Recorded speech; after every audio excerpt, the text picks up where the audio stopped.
চিটাগাঙ্গের এক বেটা আইসে ফুলতলি, কইতাম নি ঘটনা, কইতাম একটু। আইসা বেটা পয়সাওয়ালা মানুষ, গার্মেন্টসের মালিক, ফ্যাক্টরির যত কাগজপত্র আছে সব হারায় ফেলছে। তো চিটাগাঙ্গের এক লোক বলছে যে সিলেটে ফুলতলির জমিনে একজন লোক আছে, তারে সবাই ফুলতলি সাবকিবলা ডাকে, ওখানে গেলে কিছু একটা উপায় পাইবা। ওই লোক আসছে জকিগঞ্জে। তো তখন মুহাদ্দিস সাহেব হুজুর দুনিয়াতে ছিলেন। জি, ওনাকে গিয়ে বললেন, হুজুর আমি তো সাবের কাছে আসছি, ও আমার একটা বিষয় নিয়ে। এখন সাব সামনে দিয়ে যায়, তার সাথে কথাও বলে না, তার মনটা বেজার, সে তো বুঝে না ওলি আল্লাহর কারিশমা কি। সুবহানাল্লাহ বলেন না। সাব কিছু সময় দূরে গিয়াই একজনরে বলল, ওই যে মেহমান, তারে আসতে বলো।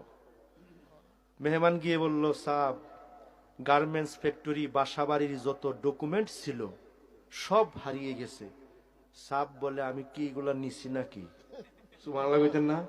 আচ্ছা, এই বেচারার মন বেজার হইছে না? কই আসলাম। চিটাগাঙ্গের ভাই ডাক দিয়ে বলে, হুজুর চিটাগাং থেকে বড় আশা নিয়ে আসছি, লোকের মুখে আপনার নাম শুনছি। তো সাবকিবলা বলে, আমি তোরে বাপ তোমার কাগজপত্র ডকুমেন্ট চুরি করছি না। তো লোকটা বলে, হুজুর এভাবে দূরে কেন ঠেলে দেন, বড় আশা নিয়ে আসছি। লোকটা মন খারাপ, চলে যাচ্ছে। মুহাদ্দিস সাহেব হুজুর বলে, যাইও না, আবার যাও। আবার গেছে, হুজুর আমারে দিয়া তোমার লাভ, তোমারে দিয়া আমার লাভ, করবানি একটা কাজ।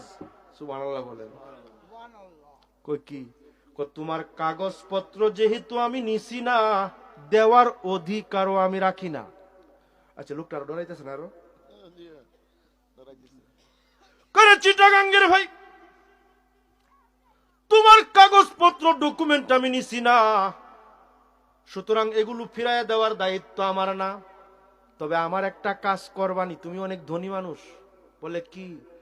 আমার ফুলতলির থেকে সরকার বাজার পর্যন্ত রাস্তাটা বড় ভাঙা, এটা করিয়ে দেব। বেটাই মনে মনে কয়, আমি তো কিচ্ছু ফাইলামই না, আবার নাকি রাস্তা করিয়ে দিতাম। মন তার বেজার কিনা বলেন?